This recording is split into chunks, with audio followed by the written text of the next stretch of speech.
an yɛrɛ ko ten ko ni ala ma maa min wele i tɛ taa ka taa hiji kɛ jamana minisiri bondaso min sigilen don ni bato ni diina ko ye u ka bolofara min sigilen don n'o bɛ hiji kow labɛn anw fɛ mali kɔnɔ n'a bɛ fɔ a ma ko maison du hajj u ɲɛmɔgɔba a ye kunnafonilasela wele ka jira k'a fɔ ɲinɛ hiji ma bɔ tuguni ɲinɛ bɛna kɛ a san 2 ye mun b'u labɛn u tɛ se ka taa hiji la ka sabu kɛ coronavirus ko ye dalu foyi t'a la fo coronavirus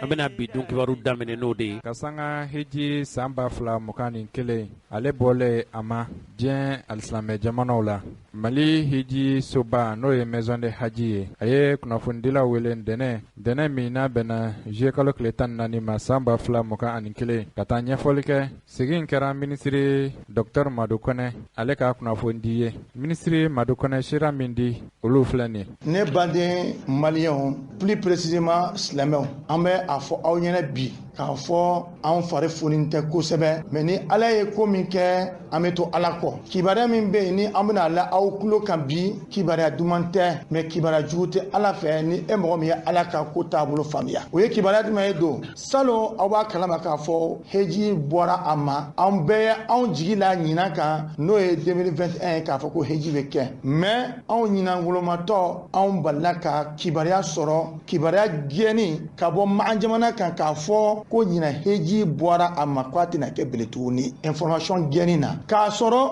o Magan jamana kelen ni o le ye anw rassuré fo kana se dernière minute ma k'a fɔ ko heji bɛ kɛ hali waati mun na ni rumeur bɛ fɔra k'a fɔ ɲina heji bɛna dan mɔgɔ 60 ma ni rumeur ni fɛn fɛn n'a kɛra an ma sigi dɛ anw ye weleli le kɛ anw ye ɲininkaliw le kɛ n y'a dɔn kuma min bɛ fɔra nin ye rumeur ye tiɲɛ don waa tiɲɛ tɛ o yɛrɛ bɔra aw ɲɛna ka a rumeur bɛɛ nkalontigɛ a bɛɛ y'a mɛn o le hakilina miiri kosɔn Mali agence de voyage o ye baara kɛ ni hakili lafiya ye ni danganiya ye k'a fɔ ko heji bɛ kɛ parce que o le fɔra anw ɲɛna agence an bɛ aw fo ka a barikala aw ka cɛsiri ani aw ka yɛrɛ di maliyɛn denw ka heji organiser ko ɲuman agence tiɲɛ na a ye danamɔgɔ ye tiɲɛ na aw bɛ aw ka jamana fɛ laɲini min kɛra aw fɛ agence aw y'a kɛ mais fɛn min a seko taara a seko tɛ ara maison de haji directeur a n'a ka adjoint a n'u ka baarakɛla bɛɛ foli da tɛ ne bolo k'o fɔ ala le b'o fɔ parce que ko kan ka kɛ o ni agence ni ɲɔgɔn cɛ o y'a kɛ ne en tant que ministre ko kan ka kɛ o ne ni ɲɔgɔn cɛ o y'a kɛ fo kana gouvernement bila standby ra k'a fɔ gouvernement tɛ yen maison de haji directeur a bɛ ne fɛ yen su fɛ lon dɔ bɛ a bɛ ne fɛ yen su 2 heures du matin o y'a sɔrɔ an bɛ ka baara kɛ dugu ma na a kɔnɔna na dɔw yɛrɛ ja tigɛra u ko monsieur le ministre o ɲinana k'a fɔ ko ministre tɛ Mali yɛrɛ kɔnɔ o waati la monsieur le ministre a tɛ wuli ka taa nin ko ɲɛɲini ne ko ne bɛna n ka Jakarta le ta ka taa wa n bɛna n ka Yarisi le ta n bɛ taa ɲɛɲini cogo di décision min don jamana mun bɛ yen n'o o sɔgɔsɔgɔtɔ bɛ an kunu a y'o bɛɛ touché diɲɛ jamana bɛɛ le baara a ma fɔ ko maliyɛnw ko anw ka taabolo man ɲi ko an de taara o kosɔn a y'a ye jamana dɔw bɛ yen k'o yɛrɛ ma susu k'o yɛrɛ ma diya u ka jamanadenw ye o kun y'a fɔ ko kota b'o o bolo adamaden to e yɛrɛ cogo la a waati n'a fɛn kɛra ne ka directeur Abdul Fattah wallahi cɛ nin ye hɔrɔn ye n bɛ min fɔra ɲɛna ne de b'ale sanfɛ ale de kan ka ne publicité kɛ mais n bɛ min fɔ a ɲɛna hɔrɔn don a ma don ni baara kɛ a ma foyi kɛ o kosɔn n y'a dɔn min kɛ ko hɔrɔn don ne ma sɔn ni agence kelen si ka sigi ka kuma ko an bɛ ko dɔ fɛ an ni ɲɔgɔn cɛ agence fɛn fɛn ne ye n wele ko taa Abdul Fattah fɛ ale de b'a ɲɛnabɔ mɔgɔ si tɛna k'a fɔ ko ne ni minisi ye nin fɔ tan minisi ko k'a kɛ tan n t'a kɛ bi ni ala sɔnna ma n t'a kɛ sini n'i ye ka confiance le mɔgɔ kan surtout silamɛ ye danbe mɔgɔ min ka silamɛya la i bɛ to a kɔfɛ i bɛ baara contrôler a bolo mais taa dogo ni filɛ a fɛ o ye an ka taabolo silamɛya kɔnɔna na wallahi a ye baara nin kɛ fo ka se a wasa ma an tora o kɔnɔna na rumeur n'an y'a mɛn an tɛ sigi dɛ Arabie Saoudite ka ambassade bɛ an fɛ yan an b'o wele ka sɔrɔ ka wele kɛ fo ka dugu yɛrɛ kɔnɔ o ko an ma ko an ka la ka sunɔgɔ k'o bɛ kota k'o de ɲɛnabɔra sa ko n'o ɲɛnabɔra dɔrɔn ko an ka kota bɛ fɔ an ɲɛna an nana fɔ ko nin ko bɛ taabolo min kan a tɛ ka tile anw dun ka agence fa an ba t'o la population ka soupçon ka ca salon o y'an ka wari minɛ k'a dun o y'an tɔrɔ bɛɛ bele ko heji bɛ ɲina k'a sɔrɔ kuma kalama o y'a minɛ fana ɲina k'a dun wallahi ne y'a fɔ i bɛ juru sɔrɔ heji tiɲɛ a bɛ min tiɲɛ agence ma a t'o tiɲɛ heji kelen kelen ma a kana mɔgɔw soupçonner ko bisi ya k'a fɔ ko dɔ kun bɛ ko b'a kala wallahi mɔgɔ si t'a kalama aw ni cɛn bɛ bi ka te hakɛ ma ni limaniya tɛ ne ye nin kɛ dugu dɔ ra ni silamɛya tɛ silamɛya sɔrɔ yɔrɔ kan gulo ne b'a lɔ aw ye juru qualité mun ta ala b'a lɔ aw ye layiru mun ta mɔgɔw ye hɔrɔnya ka gɛlɛn dɛ mais a bɛ kɛ cogo di a nɔrɔla an bɛɛ la kun na fazallat a'naquhum laha khadi'in an jagoan bɛ ka jɛn n'a ye ala k'an bɔ a bɔda ɲuman fɛ mali population mun bɛ n'o ka heji t'a ye ala kama heji t'a ye mun ka heji t'a tɛ k'a fɔ a fɔra ko an yɛrɛ ka taa maa filɛ dɔrɔn fɛn fɛn ka heji t'a ye ala yɛrɛ kama ye aw k'a faamuya k'a fɔ ni ala ma fɛn min latigɛ o tɛ kɛ fɛn fɛn bɛ yen diinɛ jɛman na k'e ka limaniya kun sera a ma k'a fɔ e b'a fɛ ka taa maa can yɛrɛ la mɛ jigi la ala ka k'a fɔ ala bɛ ɲina heji baraji di e ma awa a bɛ di e ma fana siga si t'a la anw ka diinɛ le ko anw ma silamɛ ne ye ŋɛniɲɛ ɲuman wale ta ka ban ne ma se k'a kɛ a baraji bɛ di e ma mɛ ne ye ŋɛniɲɛ jugu wale ta fo e k'a kɛ pour que dɔ ka sɛbɛn mɛ ne m'a kɛ foyi tɛ kɛ e kun jurumu na ni ne dara o kuma na k'a fɔ ko ne ka prophète ba ala kɛra Muhammad sallallahu alayhi wa sallam k'o y'o fɔ n darara mali hejiden fɛn fɛn kun ye a ka wari sara wari gɛnma ni ŋɛniɲɛ ɲuman ye k'a bɛ taa maa ka taa heji kɛ ka taa alikaba filɛ ka taa ala kɛra sallallahu alayhi wa sallam ka taa a ziyara wallahi aw ka heji baraji dafa dira aw ma siga si tɛ ara ko kun tɛ ka taa farakulu lajɛ koyi ko kun ye hakilina miiri le o kosɔn aw ka ɲaari ni aw yɛrɛ ye aw ye wari min bɔ aw ka da k'a fɔ a ye saraka dɔ la bila aw ni ala cɛ hali ni a tila ka a wari minɛ kɔfɛ n t'o souhaité a ka wari nin to a tigiw bolo adamaden ko ka ca dɛ aw ka wari ninnu to agences bolo agence ninnu ɲinɛ tɛna wari ninnu minɛ jakuma tɛna ta insha allahu rabbul alamin ni heji de b'e kɔnɔ e ye miliyɔn 2 ni kɔ min bɔ ou bien miliyɔn 3 ni kɔ min bɔ a mana kɛ fɛn fɛn bɔ heji wari to heji kama débrouiller ala na ko wɛrɛ kɛ e ye mais ni e y'a minɛ san wɛrɛ ni heji ta se ma kɛ e ye ala bɛ sɔn k'e filɛ fɛ cogo dɔ ye dɛ agence an bɛ aw fo k'a barika la Abdul Fatah an bɛ aw fo k'a barika la an ka mun an tɔgɔ la nin ma diya an si ye heji ta a nisɔndiya min bɛ aw kan o tɛ hejiden kelen sa hejiden kelen de b'a ka wari sara a yɛrɛ ye mais a bɛɛ bɛ sara aw kelen de ye n'o bɔra ma aw ka dusukasi ka jugu dɛ maliyɛnw aw ka sabali agence ninnu aw kana foyi f'o ma min ye an sɔrɔ a kɛra bani jɛkulu ye ka bɛɛ kan lamini an kelen tɛ koyi diɲɛ jamana bɛɛ lo a bɛ kɛ cogo di ni ala ye min kɛ o de cɛ ka ɲi an y'a ɲini ala fɛ bana ni silamɛya la an t'a fɔ ko bana jugu an ka silamɛya y'an balo o ma an tɛ bana nɛni an tɛ fiɲɛ nɛni mais bana nin kɔni a ye ko dɔ kɔni kɛ n'o tɛ an b'a kalama k'a fɔ an bɛ diɲɛ yɔrɔ min na bi balontanw bɛ ka organiser farajɛ jamanaw fɛ o bɛ tagaraw kɛ korona m'a bali mais an ka diinɛ ka lahɔrɔma yɔrɔ korona b'o le bali san o san a sera sa korona nin kana anw koro bele tuguni a sera sa bɛɛ ka to ala kɔ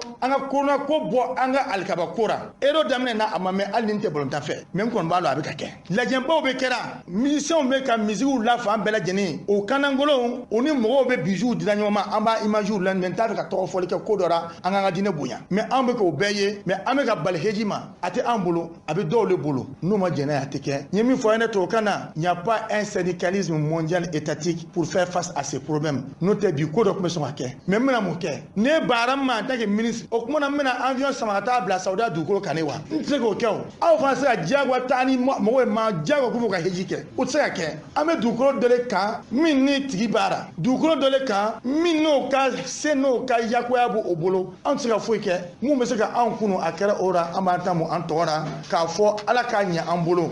ala ka jamanadenw soulager nin ko silamɛya ala k'a kɛ hɛrɛ silamɛya ma ala k'a kɛ silamɛya ma hɛrɛ ye ala k'a kɛ an bɛɛ lajɛlen ma hɛrɛ ye ala ka an kisi ka an tanga jamana ala ka jamana bɔ bolo la gouvernement kura min n'a sigira an bɛ dugawu kɛ an ka jamana ɲɛmɔgɔ ye a n'a ka premier ministre ani ala ye anw m'u lajara bi aw silamɛw ka ŋɛnɛ ɲuman kɔfɛ ka anw bila ni wo nin dara ala k'a ɲɛ an bɛɛ bolo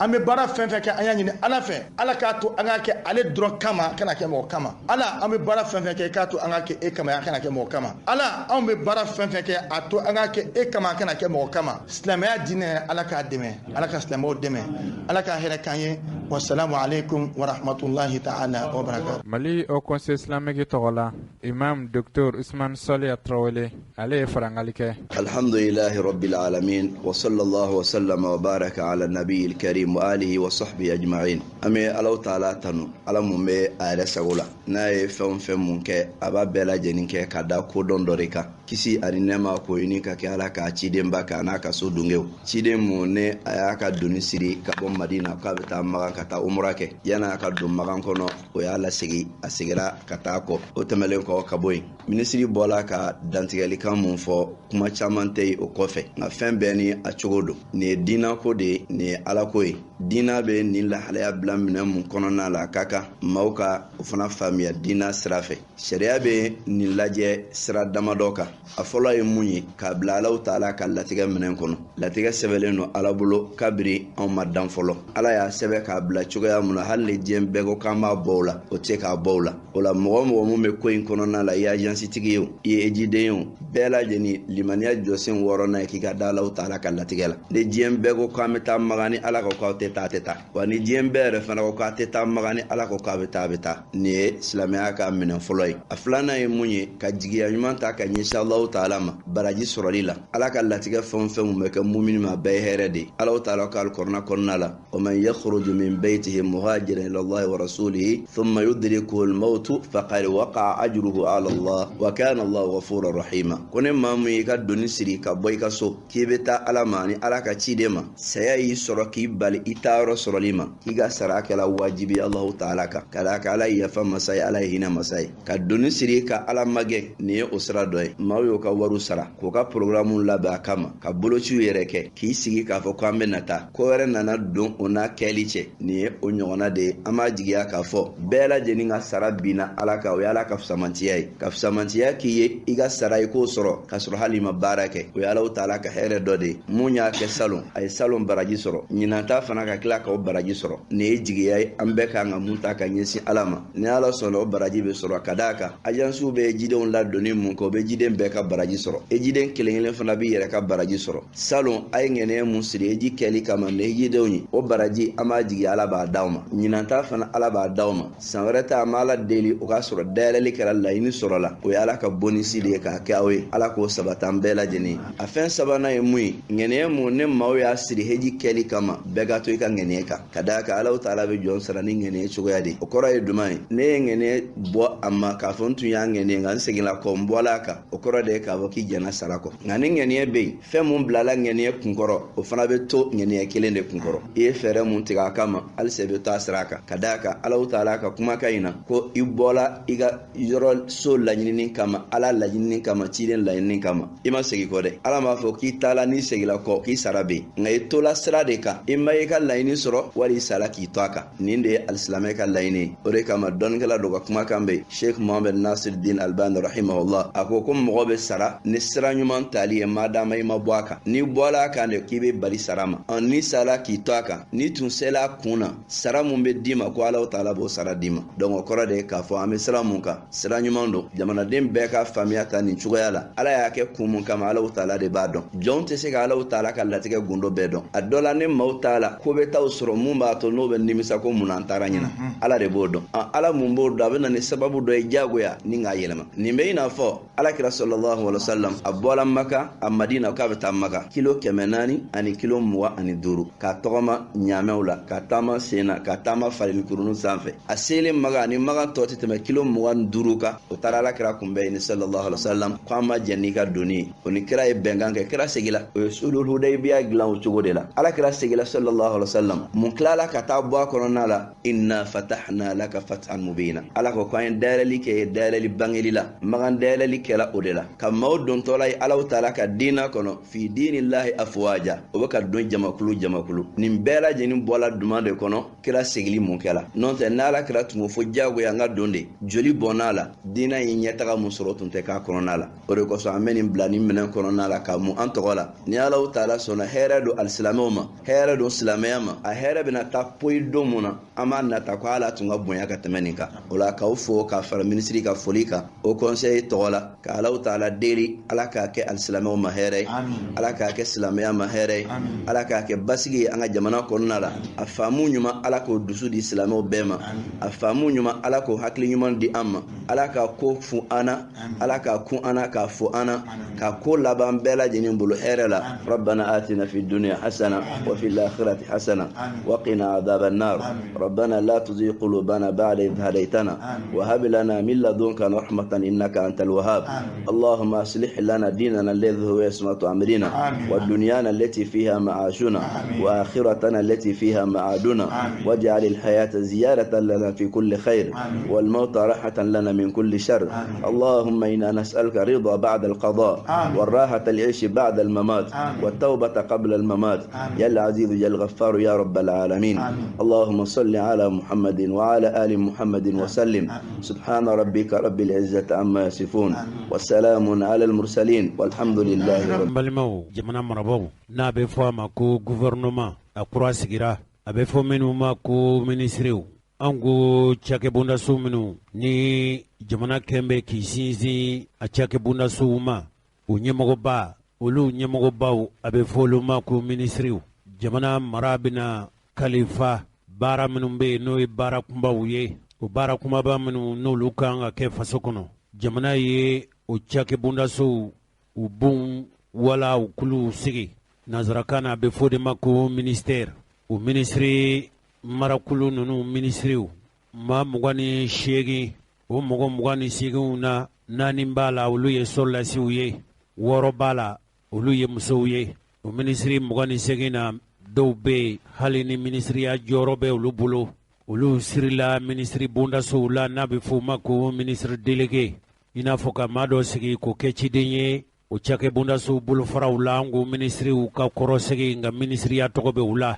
o ye sabaye muso minnu sugandira o minisiriw la muso wɔɔrɔ minisiri muso ye muso wɔɔrɔ de cogoyali kukala mayiga a ye jamana marakulu wala marabolo min sigi n'a ɲɛmɔgɔya bɛ ale yɛrɛ bolo o ma sugandilen ninnu n'o kɛra minisiri ye kolonɛli fila tun b'a la muktar wan tun ye minnu sen bɔ minisiriya la a taku filanan min kɛra kɔsa in na ni o dantigɛli kɛra don min mankan yɛrɛ bɔra o sugandiliw ani ka maa dɔw bɔ minisiriya la o de kɛra sabu ye min y'a to sɔrɔlasiw tun murutira o minisiri ninnu o ye kolonɛl sajo kamara ye ale sugandira ka kɛ jamana tangani ka kisi kɔnɔnajugu ani kokanjugu ka mantɔrɔ ma n'o ye ministère de la défense ye min ye kolonɛl modibo kone ye ale fana ye mɔgɔ ye mɔgɔ minnu sɔrɔlasi minnu ye ibrahim bokar keyita ka fanga in paro ale kɔni sen ma don o modibo kone in ma ta tuguni ko kɛ minisiri dɔ ye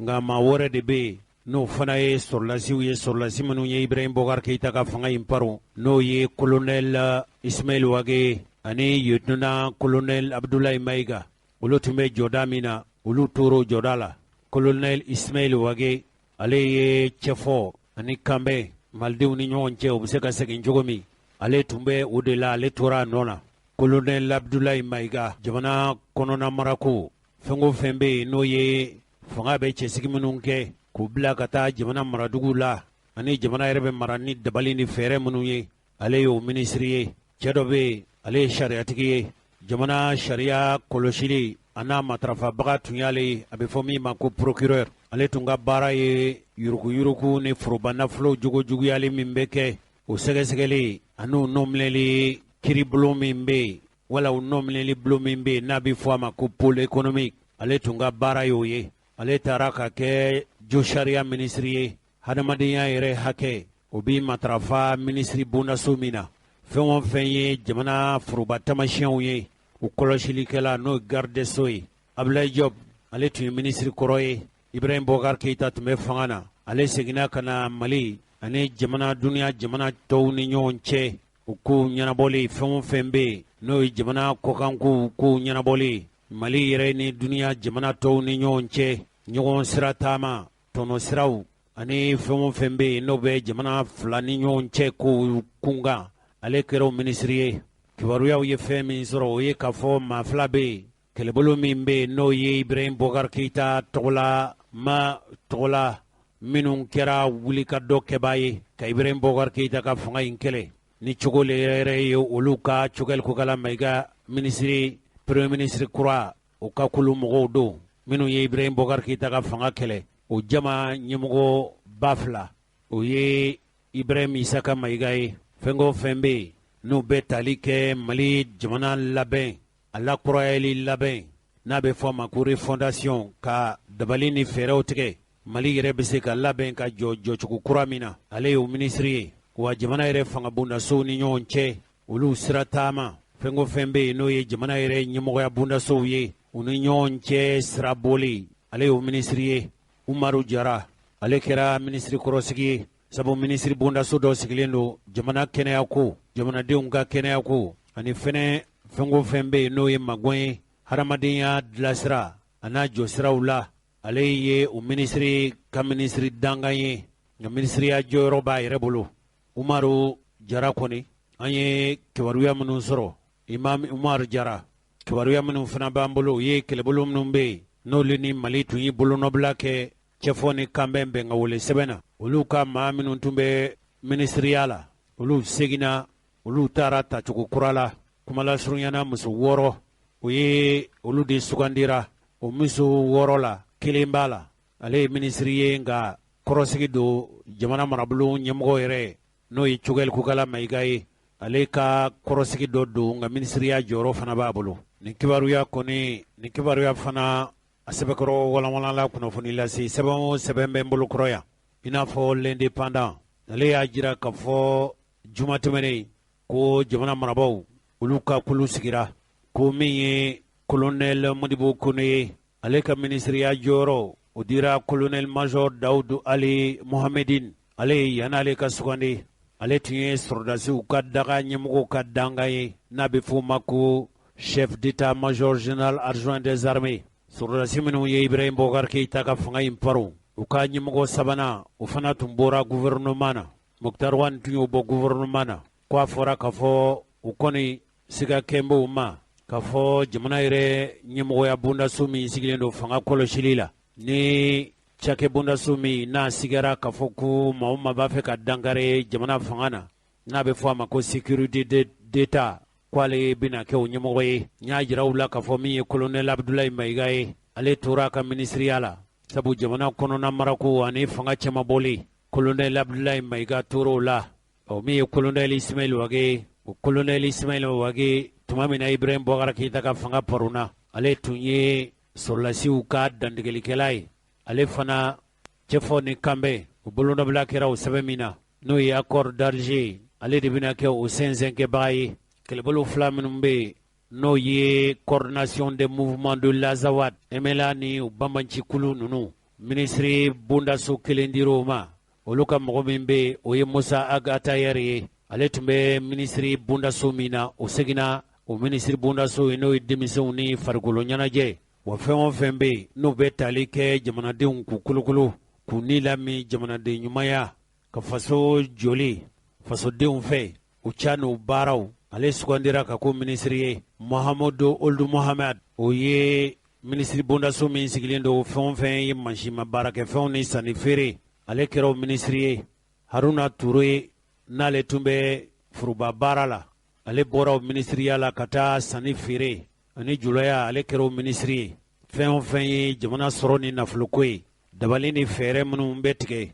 an bɛ don min na i n'a fɔ ko bi o sɔrɔ sira kura ninnu jamana yɛrɛ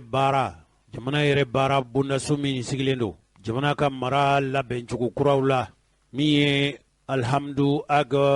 Lien ye ninnu bɛɛ lajɛlen ye kulu min n'olu ko k'olu ta ye fasoko ye a fɔra k'a fɔ olu tora ye jamanaden minnu sigin bɛ tunga fɛ olu tɔgɔla ministre bondaso ale kɛra o ministre ye minnu yɛrɛw bɛ yen sa n'o ye Cogɛl Kukala Mayiga nɔfɛmɔgɔw ye olu minnu ko k'olu b'a fɛ ka furancɛ fanga in labɛn fili minnu kɛra a la k'o fili ninnu ladila ko ministre bondaso 8 de dira olu ma 5 ye cɛw ye 3 kɛra musow ye Ibrahim Isaka Mayiga ale ye URD ale ye kulu mɔgɔ ye kulu minnu maa minnu ko sugandira M5 RFI mɔgɔw fɛ k'olu kɛ dabali ni fɛɛrɛ tigɛ ɲɛmɔgɔya bolo min tun b'u bolo n'o ye comité stratégique de la coalition ye jamana yɛrɛ jɔdaba min bɛ yen n'o bɛ Mali yɛrɛ labɛnni ni joli cogoya kuraw ko fɔ fɛn o fɛn bɛ yen n'o ye jamana fanga bondasow olu ni ɲɔgɔn cɛ kow labɛnni n'o ye refondation de l'État chargé des relations avec les institutions ale kɛra o ye o de bɛna kɛ cakɛ bondaso ye min bɛna Mali labɛnni labɛncogo kura fɔ Bakari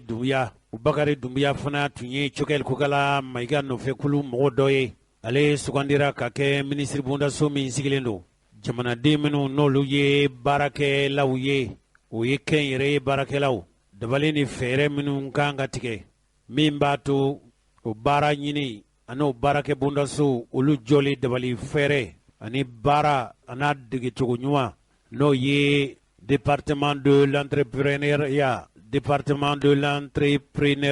national, de l'emploi et de la formation professionnelle. O dira Brema Kamenama. Ale sinit fasori waton tonde Modibo Kone. Ale tunye CMDT nyemoko koroye. Ministri Bundaso min dira ale ma. Oye jamana ere. Adugu labeni. Ana sigiro ni sigidaw labeni. O dira sinit nyemoko ma. O mi Modibo Kone ye. Jamana ministri Bundaso min sigilendo. Sigidaw lameni. Saniya ni bere. Ani hadamadenya ere. O dabali no fere tige kuntala jan. O ministri Bundaso o dira Modibo Kone ma. Miye Imam Umaru Jaraye. Ale min tumbe mɔgɔw laseli jumalajɛ minnu tun bɛ kɛ an ka yɛrɛma hɔrɔnya tali bɔlɔnba kan tuma min na Ibrahim Bokar Keita ka fanga tun bɛ ka kɛlɛ. Ale kɛra kɔrɔsigi ye, ministri kɔrɔsigi don. Hadamadenya ni magwɛn ani maa minnu bɛ yen ni kɛlɛ y'a to u y'u sigiyɔrɔ bila. U bɛ ɲanimanbori la jamana yɔrɔ wɛrɛw fɛ. Maa minnu taamana k'u sigiyɔrɔ bila ale kɛra u ka ministri ye. Muso ye muso 6 ye. Sidibe muso Dedew Usman. Ale tun ye baarakɛlaw ka hakɛ ɲini tɔn min bɛ yen n'o ye CDTM ye. Ale kɛra Mali kalanko ministri ye. Madame Jawara Hawa Paul Jalo. Ale fana ye URD tɔnden ye. Ale nana kɛ baara ministri ye. Forobaca ministri. Ani jamanadenw ni ɲɔgɔn cɛ la nɔgɔyali wale minnu ni o dabali n'o fɛrɛ n'o kumaɲɔgɔnyaw ka sigi. A bɛ fɔ min ma ko dialogue social. Muso sabanan o fana ye M5 RFI mɔgɔ ye. Ale fana ye kulu min n'a bɛ fɔ a ma ko MDP. Ale y'o tɔnɲɛmaa ye. N'a tun laban a tun y'i sen bɔ u la. O ye Madame Wadijie Fune Kulubali ye. Musow ni denmisɛnw ni du o ministri Bundaso taara ka d'o ma. N'i ye jateminɛ kɛ ale de ye ministri ye, ministri min n'ale ye denmisɛn ye ka tɛmɛ ni ministri bɛɛ lajɛlen kan. Muso tɔ 3 minnu bɛ yen o ye Jie Minatu Sangare ye, kɛnɛya ani magwɛn hadamadenya fɛ.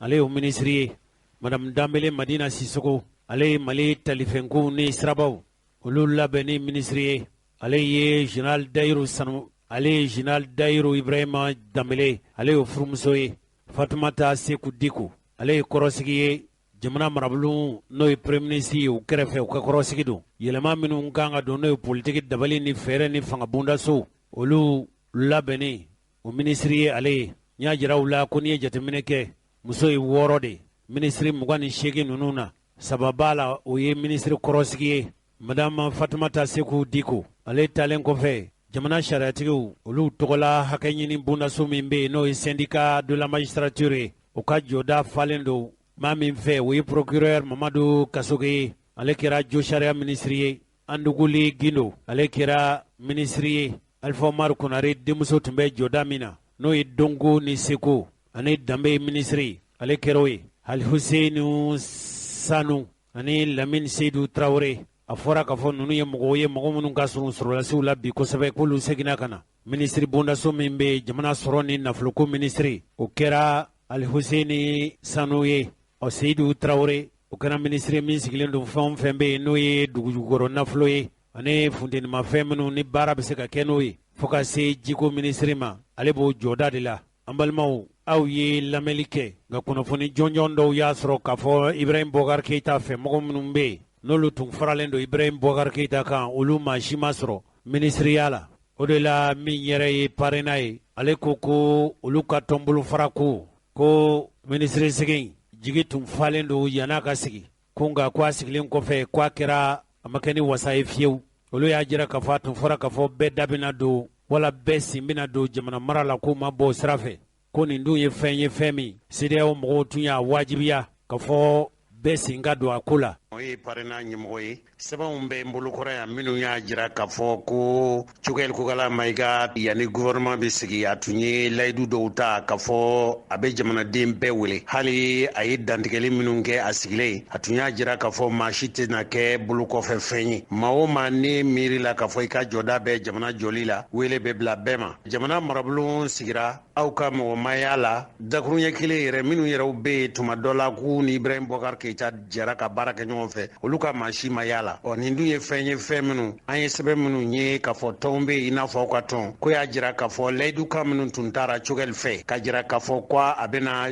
jamana marabulon dayɛlɛ maa o maa bɛ yen ni ka jɔda bɛ jamana jɔli la wele na bila i ma nka ko a kɛra balana ko ye marabulon in sigira aw minnu y'aw kɔnɔjɛya k'a fɔ aw b'a fɛ an n'a ka jɛ ka baara kɛ ɲɔgɔn fɛ aw ma bɔ marabulon sigi kalama a sigira a ma kɛ dayɛlɛlen ye i n'a fɔ CEDEAO tun ye laɲini minnu kɛ yala parena ka hakilina ye jumɛn ye PPR bismillah rahman rahim ɲininkali diyara n ye i y'a fɔ cogo min na a bɛ ten layidukan min tala o ma timɛ premier ministre sigilen a y'a fɔ maintenant anw ka jateminɛ na a bɛ komi a y'a fɔ kɛnɛmamɔgɔw de kama sabu min a ko wolola min na o b'a jira k'a fɔ a kɛla komi n'a fɔ sama wolola sonsan na donc an ye mun ye an y'a ye k'a fɔ gouvernement formé la ko mɔgɔ 28 o ye sariya sɔsɔ ye fɔlɔ dialogue national inclusif ani charte yɛrɛ olu bɛnna k'a fɔ gouvernement mɔgɔ man ka tɛmɛ mɔgɔ 25 kan nka o mɔgɔ 28 a bɛɛ ye sɔrɔdasi mɔgɔw ani M5 mɔgɔw ye donc jamana fan tɔ bɛɛ bɔra la an y'o de fɔ n ko donc layidu ma timɛ layidukan min tala maliyɛnw ɲɛ a layidu ma timɛ layidukan min tala communauté internationale ni jamana tɔw ye n'o ye jamana tɔw ye a layidu ma timɛ an ko haya u ka sabali parce que o kɔlɔlɔ ye mun ye o kɔlɔlɔ ye k'a fɔ k'u ye gouvernement sigi min ti transition gouvernement ka sariya kɔnɔ sabu bɛnkan ma kɛ a kan ni min bɔla a kɔnɔ Sogɛli n'a ka mɔgɔw y'o san an y'o de fɔ dakuru ɲɛ 2 la an sigila ka mun fɔ n ko n'i y'a lajɛ a bɔra 25 la ka taa 28 na mɔgɔ 28 na saba min farala kan n'i y'a lajɛ o musaka ye hakɛ min ye i b'a dɔn k'a fɔ Mali bɛ gɛlɛya min kɔnɔ Sogɛli ma faamu o tɛmɛnen kɔ an ko fana u y'o min kɛ nin ye n'i y'a ta k'a lajɛ a bɛ wolo min na mɔgɔ si tɛ a dɔn o de y'a to an ko bon an bɛ ladilikan fɔ parce que tension ɲɛni de ka di anw ye yanni tile 2 tile 3 a ka classe politique mɔgɔw fara ɲɔgɔn kan n'a y'a diya ani société civile an ka tile 2 kuma kɛ k'a fɔ haya transition tɔ ye kalo 9 ye an bɛ se ka mun kɛ kalo 9 kɔnɔ o sigi ka fɔ kɛ joona o de ye anw ka ladilikan ye o ni anw ka an jɔyɔrɔ min bɛ se ka fa transition kɔnɔ bi o ye joona an ka sigi ka kuma an bɛ se ka mun kɛ kalo 9 kɔnɔ dakuru ɲɛ 2 la an y'o de fɔ an ka déclaration kɔnɔ. Jigiba Keita i ni ce an balimaw Jigiba Keita ye parena tɔnɲɛmɔgɔ ye a ye minisiriya kɛ mɔgɔ don mɔgɔ min kolo ka kɛnɛ kosɛbɛ politiki binankun kan nka a lakodɔnnen don ni tɔgɔ min ye o de ye PPR ye nin tun ye PPR de ye nka politiki tɔn wala politiki kulu tɔn minnu bɛ yen o kulu minnu n'olu dilanla tuma min na Ibrahim Boubacar Keita bɛ fanga na a bɛ se ka dɛmɛ ni jamana mara ye cogo min kulu dɔ bɛ yen n'o ye Alliance Ensemble pour le Mali n'o ye EPM ye o ɲɛmɔgɔ ye Dr Bukari Tireta ye ale tun ye Cogɛli Kokala Mayiga ka wele jaabi u ye jamakulu min wele o ni Cogɛli tun ye Premier ministre tun ɲɔgɔn ye alamisa tɛmɛnen juin kalo tile 10 a kɛra fangabulon na a kɛra jamana marabulon na primature la kuma ninnu u da donna fɛn min na o ye jamana tun bɛ lahalaya minnu na ni jamana marabulon kura dilanlen o tun ye ɲɔgɔn sɛbɛkɔrɔ fo ka sabu kɛ kumakan minnu tɛmɛna u ni ɲɔgɔn cɛ dɔgɔtɔrɔ Tireta tun fɛ ko olu kɔni y'a ye k'a fɔ jamana marabulon n'o ye gouvernement ye a m'o sigira juma tɛmɛnen nka hakilina minnu tun kuma fɔra ko o hakilina ninnu ma sabati a kɛnɛ kan i n'a fɔ PPR ye fɛn min jira sisan ko nin ye ko ye ko min nin ye lahalaya kura de ye lahalaya kura min ma kan k'i yɛrɛ ɲini ka ani mun bɛ se ka nin ko in ka ɲɛnabɔ cogo min Cɛma Hubert Kulubali ale fana ye politiki kulu ye juin kalo tile 11 tɛmɛnen olu fana ka kulu n'o ye Action républicaine pour le progrès ye n'a ɲɛmɔgɔya tun bɛ Cɛma Hubert Kulubali bolo olu fana ni kulu dɔ tun ye ɲɔgɔn ye a bɛ fɔ min ma ko conférence ni Ala sɔnna ma an ka dɔnkibaru nata ninnu na an b'a lajɛ n'ani dɔgɔtɔrɔ Tireta wala fɛmɔgɔw a fɔra k'a fɔ Cɛma Hubert Kulubali ani kulu min bɛ yen n'u k'a ma ko coalition des forces patriotiques n'o ɲɛmɔgɔ tun ye dɔgɔtɔrɔ Abdulayi Amadu Si ye olu fana ye ɲɔgɔn ye u ka kunkɛnna n'u ka hakilinataw ye kelen sabu an bɛ jamana in kɔnɔ jamana in bɛ se ka yɛrɛ sɔrɔ cogo min na o de kumaw de tɛmɛna u ni ɲɔgɔn cɛ nin kulu in a mɔgɔw ko Cogɛli Kokala Mayiga ye jamana marakulu min labɛn u y'a jira k'a fɔ maa minnu sugandira Cogɛli ni Asimi Goyita fɛ olu bɛɛ don donku ye nka u y'a jira k'a fɔ a tun fɔra k'a fɔ bɛɛ da tun bɛ don a la u b'a fɔ min ma ko gouvernement d'inclusivité k'o laɲini minnu kɛra ko a ma waleya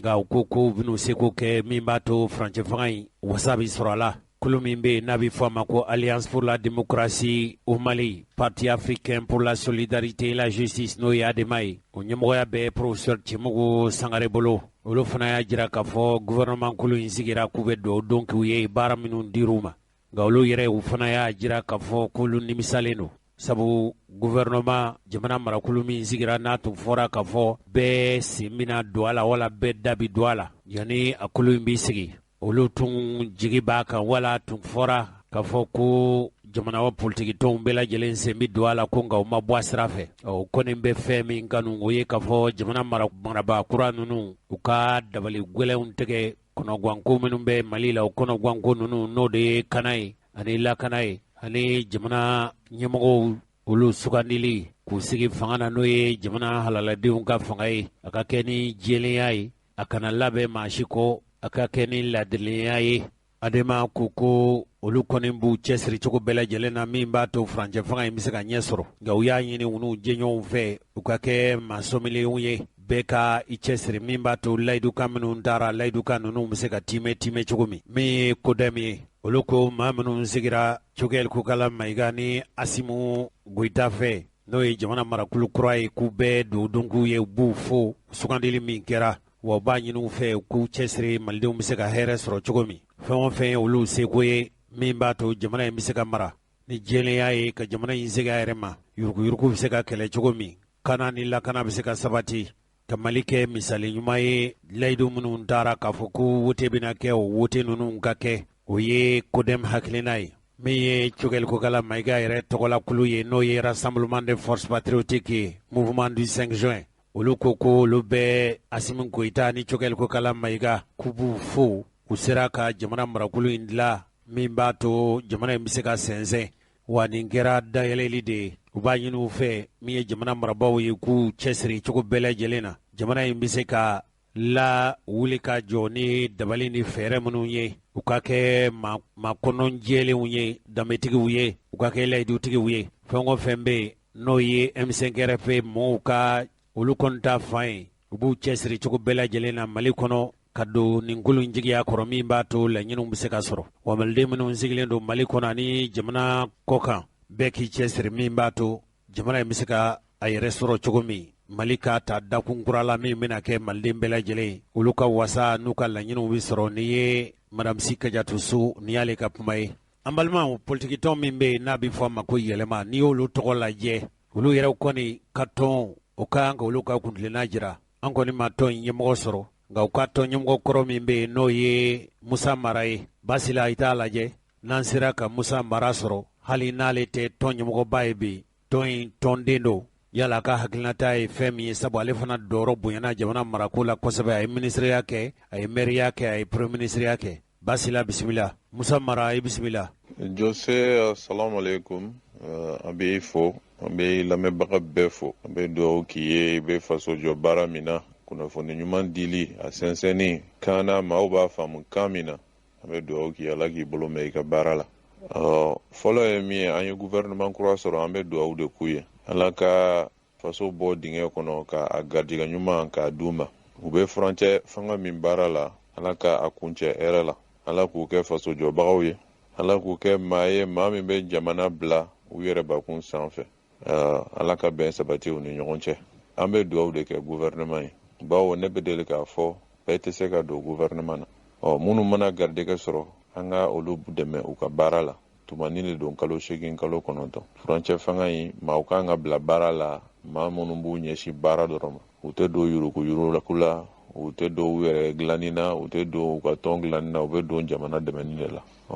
an tɛ kuma wɛrɛ fɔ ka fara o kan an bɛ dugawu k'u ye ka tila k'a f'u ye komi ne yɛrɛ y'a fɔ premier ministre ye cogoya min na an furadama bɛ dɛmɛ kɛ tuma o tuma n'an wulila jamana baara la an bɛ ye kɛnɛ kan an mago tɛ k'a fɔ f'an ka ye jɔyɔrɔ la pour que an ka jamana dɛmɛ donc an b'u ka bila la wa anw n'a ɲɔgɔnna caman fɛnɛ. Musa Mara i yɛrɛ ni ce an balima nin tun ye Musa Mara ye hakili la k'a fɔ a ye fɛn minnu fɔ a ye fɛn min fɔ faamuya sɔrɔla la min y'an ka jamana kɔnɔna ye ka daminɛ Kayi fo ka taa Kidal jamanadenw bɛ yen minnu a ka kan tuma dɔ la an ka faamaw de kan ka wuli ka taa ninnu kuma ɲɔgɔnya b'a bisikiya k'a fɔ Cogɛl Kokala Mayiga yan'a ka kɛ jamana kɔkan kumaw ye k'a fɔ k'a bɛ wuli ka taa faamuya ɲini wala ka taa moow lasɔn a ka minisiri min n'o ye Abdoulaye Diop ye cɛfɔ ni kanbɛn ale de y'o labɛn wala a b'a labɛnbagaw la min kɔni ye jamana kɔkanko ye. Abdoulaye Diop ale tun ye Ibrahim Bokar Keita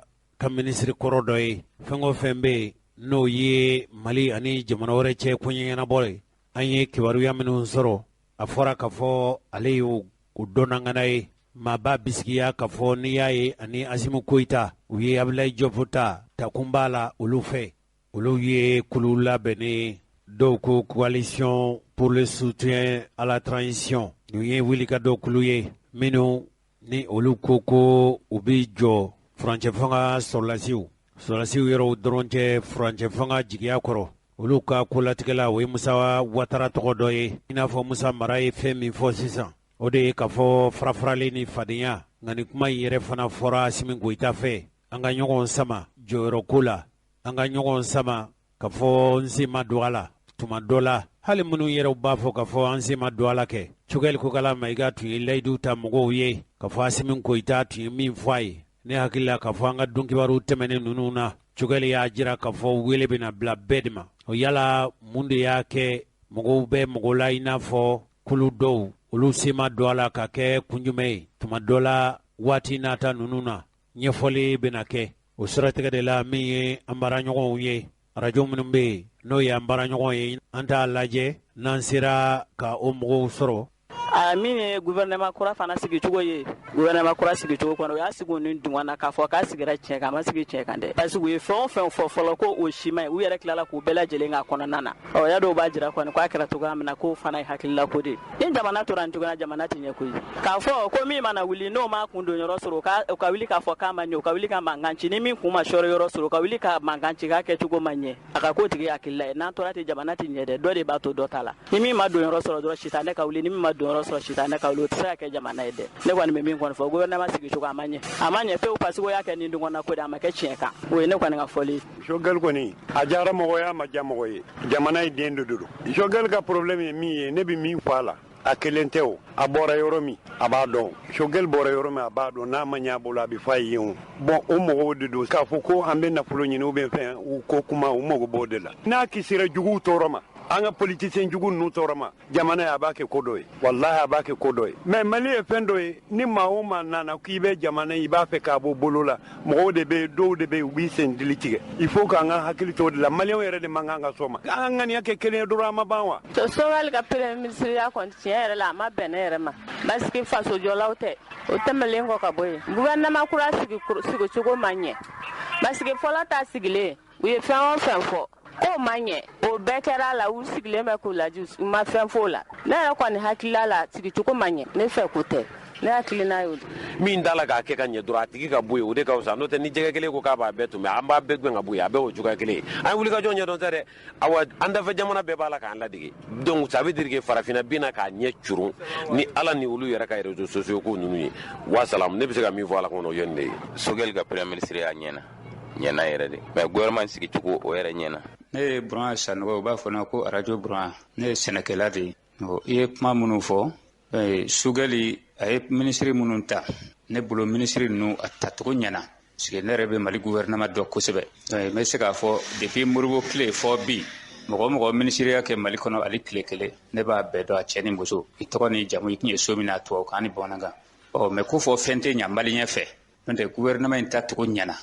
ne tun b'a ɲini maliyɛnw fɔ k'u dusu suma an ka se ka baara kɛ pour que jamana ka bɔ nɔgɔrɔ an ka lafiya tɛ ne ye gouvernement min lamɛn ye a ɲana a ɲɛ yɛrɛ ma o tuma maliyɛnw k'u dusu suma parce que Choguel yɛrɛ na ministeriya la foyi ma tiɲɛ a bolo an kɔni y'o dɔn ne yɛrɛ ka mɔgɔ choisilen tɛ dɛ mais foyi ma tiɲɛ a bolo a ka ministeriya kɔnɔ donc n b'a dɔn n'i y'a kɛ chef de gouvernement ye baara bɛ ɲɛ kosɛbɛ. Mun ye gouvernement kura ye bon ne fɛ a sigicogo ɲɛna parce que Barack Obama yɛrɛ y'o de fɔ waati dɔ la l'Afrique, le problème de l'Afrique n'est pas un problème d'hommes.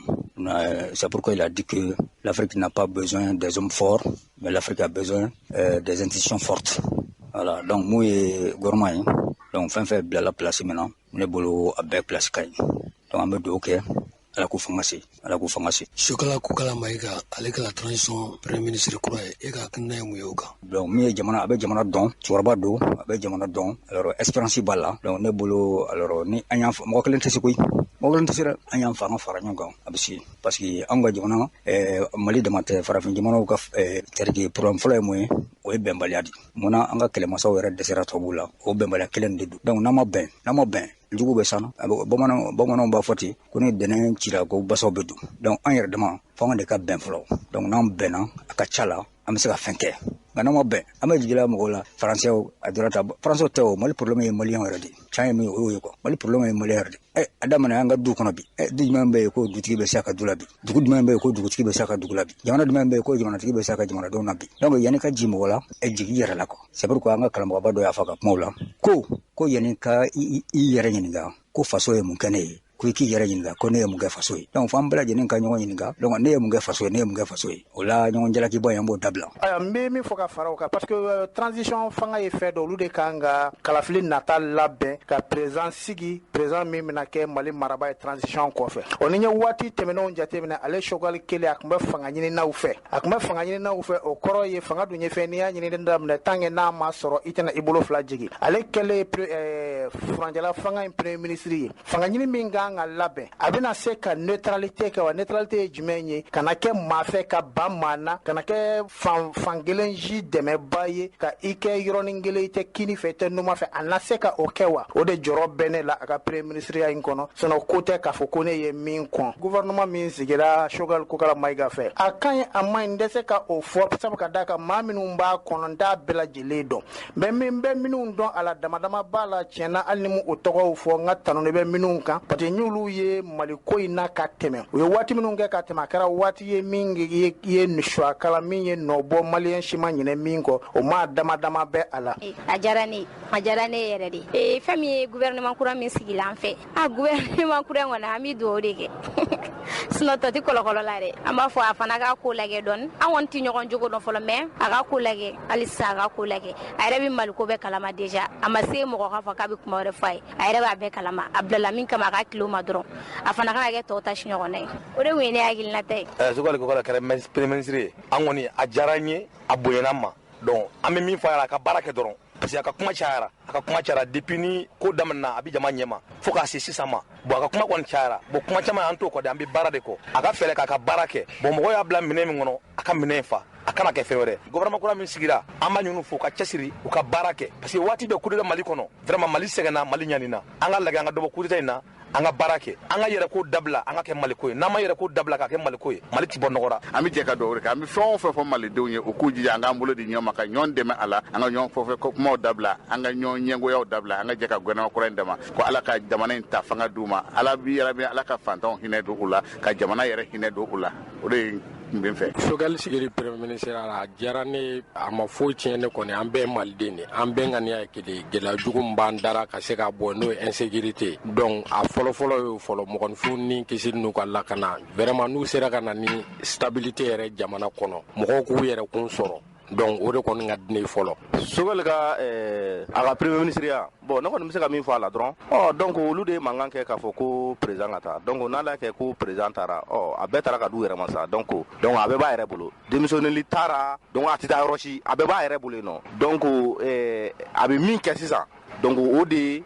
ye donc jamana bɛ se ka lafiya a ka jamanadenw t'a lamɛn u ni jamanadenw ka kɛ da kelen don da kelen fɛ ka bɔ da kelen fɛ donc ka ɲɔgɔn faamu jamana bɛ se ka lafiya cogo min na donc k'a fɔ ko n denmisɛnninna ou bien n taara ye o si t'a la dɛ a nana de olu de ye mankan kɛ a wulila donc ale nana donc a bɛɛ b'a bolo yen nɔ o y'o yɔrɔ ye Choguel Maïga ka nali bon a kɔni a ma kɛ ne hakilina ye mais parce que a ye gouvernement kɛ ka tɛmɛ bon a m'a ka nɔ foyi ye ne yɛrɛ kɔni m'a ka nɔ foyi ye k'a ye dilanli kɛ min na mais n'a ma ɲɛ k'a kɔni nana ka ban a k'a ɲɛ tilen baara ma sinon a kɔni ma kɛ ne ka hakilina ye gouvernement kura min sigira an bɛ dugawu kɛ Ala k'a k'an ka ɲɛta ye o kɔni bon ne kɔni bolo a ka fisa n'an ka taaɲɛ min bolo Ala k'o sabati o de kun ye ne ka hakilina ye Choguel ka premier ministre bon o kɔni ne kɔni bolo o de ye ko in yɛrɛ taabolo ɲuman ye Choguel ka kɛ premier ministre o de ka di ne ye voilà bon fanga kura min bɛ yen bon komi u sigila sisan de donc an bɛ u ka ɲɛta an b'a baara taabolo jateminɛ fɔlɔ n'u bɛ se ka dilan n'u tɛ se ka dilan an bɛ se ka fɛn fɔ o la quoi parce que gouvernement sigila sisan donc an tɛ se ka girin ka kuma u kan n'u ma baara daminɛ. fɛn min ye Sogɛl ka premier ministre ye ne hakili la a cogo ɲɛna parce que M5 ye a ka kɛlɛ kɛ pour que yɛlɛmali de kana o kɔnɔna na yɛlɛmali tɛ se ka kɛ tant que ni minnu ye yɛlɛmali kuma fɔ n'olu sen ma don a la. N'i ye ne ɲininka Sogɛl ka premier ministre ya la bon ne bɛ sɔn k'a fɔ n ko a ɲɛna sababu la M5 de kɛra sababu ye min y'a to cɛkɔrɔba ka fanga bɔra yen bon n'olu ka fanga bɔra yen jagoya ni minnu kɛra sababu ye ka o gaziw n'o nɛnɛ ni o funtɛni minɛ a ka kan olu le ka na jamana marali la. Ni ala ye don nata ninnu jira na an bɛ wuli ka jamana politiki tɔnɲɛmɔgɔw caman sɛgɛrɛ an ye baro sigi ɲini ni caman ye o mɔgɔw la i bɛ ka nɔfɛ minisiri dɔw b'a la minnu olu fana tun y'u kɔnɔjɛya Ibrahim Boubacar Keita ye u tun kɛra jɛɲɔgɔn ye u ye n'a ye baara kɛ fo ka se a ka fanga fila a ka fanga firi waati ma hali minnu yɛrɛw bɛ yen minnu y'a ka fanga kɛlɛ mɔgɔw bɛ olu la hali n'a y'a sɔrɔ olu ye fanga kɛlɛbaw ye olu kɔni sema ye minisiri ko la maa o maa bɛ yen n'an da sera n'an ye olu lasɔrɔ an bɛna ninnu bɛɛ lajɛlen fɛla ɲininka nafa min bɛ o la o ye k'a fɔ n'a fɔra k'a fɔ jamana in mara ka kɛ mara dayɛlɛlen ye i n'a fɔ Musa Mara y'a jira cogo min hali bɛɛ sema don a la bɛɛ da ka kan ka don a la politikitɔn tɔw fana y'o de fɔ fɔcogo la aw yɛrɛ ye PPR ka kuma mɛn don nata ninnu na an da bɛna se jamana marakulu dilanlen a mɔgɔ tɔw minnu ka seereya b'an bolo Kiyankaw Kucalakaw Sankaw Kayi mara Kulukoro mara Sikaso mara Segu mara fo ka se Mali kɔnɔ ani Mali kɔkan ni mɔgɔ minnu n'olu bɛ jamana kɔkan n'u b'a fɛ k'u ka hakilinata di u bɛ se k'a ka hakilinata ci Basila ka WhatsApp kan anw tɛ WhatsApp ni an tɛ se an t'a fɔ cogo dɔn n t'a dɔn WhatsApp don wa WhatsApp de don wa a mana kɛ fɛn o fɛn ye aw minnu bɛ jamana kɔkan a mana kɛ diɲɛ yɔrɔ o yɔrɔ ye aw bɛ se ka Basila aw bɛ se k'a sɔrɔ WhatsApp kan 79 08 00 77 79 08 00 77 n'aw ye WhatsApp dayɛlɛ dɔrɔn a b'aw ka hakilinataw aw bɛ Mali fan o fan fɛ aw bɛ diɲɛ fan o fan fɛ a kɛra lamɛrikɛnw ka gun ye o a kɛra Mali ta ye o a kɛra farafinna ta ye o a mana kɛ diɲɛ fan wɛrɛ ye n'aw b'a fɛ k'aw ka hakilinata di nin ko in kan a fɔlɔfɔlɔ ye fɛn min ye n'o ye gouvernement kura sigilen nka yanni gouvernement kura sigili cɛ Sogɛl Kokala sugandili min kɛra Asimu Goyita fɛ aw yɛrɛ y'a ka kuma mɛn sabu min y'a to u ye Sogɛl sugandi a tun ye ɲɛfɔli k'o la an ka don kibaru nata ninnu na an bɛna segin ni kibaruya ninnu kan o ye gouvernement o ye Sogɛl sugandilen jamana marakulu kura min dilala yala komi an ye ɲɛfɔli min kɛ bi aw ye hakilina jumɛn sɔrɔ a la Faransi yɛrɛ k'u ka kɛlɛcɛw bɛ bɔ Mali dugukolo kan ni ala ye sini don kibaru jarana an bɛna segin Emmanuel Macron ka dantigɛli kan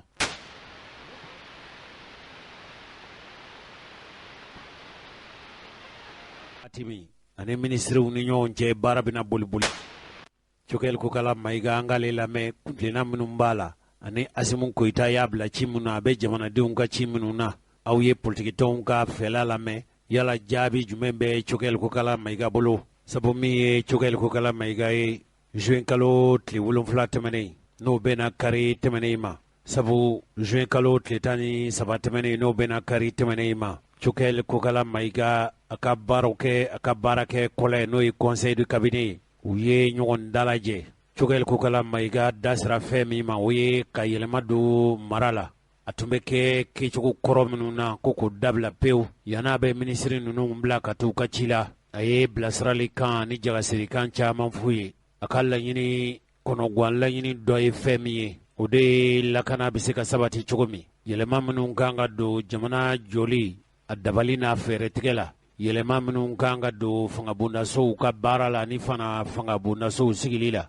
sugandili min n'o kan ka kɛ n'o ye jamanadenw bɛna maa minnu sugandi a da sera fɛn min fana ma o ye jamana bɛ baara ni musaka minnu ye o musaka kana kɛ musaka lahawtaw ye minnu bɛ jamana nafolo buruja a ko furuba baara ni furuba ca bita kɔ bita ɲɛ a bɛ kɛ ni tilennenya ni ladiriliya ye a ko n bɛ jamana buruja n bɛ jamana sariyaw kankɔrɔ sɔsɔ Mbo ke fenti bwala ubi dabla peu ako jamanadenw u sigin bɛ ka wasa minnu kɔnɔ yɛlɛma minnu don u ka hadamadenya o yɛlɛma ninnu jɔdaba bɛ faw la a ka baara bɛna kuntilenna minnu da o ye o hakilina fɔlɔ ninnu ye a y'a jira k'a fɔ an ka jamana sɔrɔlasiw u bɛ jamana kumabɔli kɛlɛ minnu na ko dabali kura ni fɛɛrɛ kuraw natigɛ Mali fɛ min b'a to jamana mara yɛrɛ bɛ se ka segin Mali dugukolo fantan naani fɛ kɛrɛnkɛrɛnnenya yɔrɔ minnu bɛ yen ni lakana sabatibaliya o kolokololen don a yɔrɔ kofɔlenw na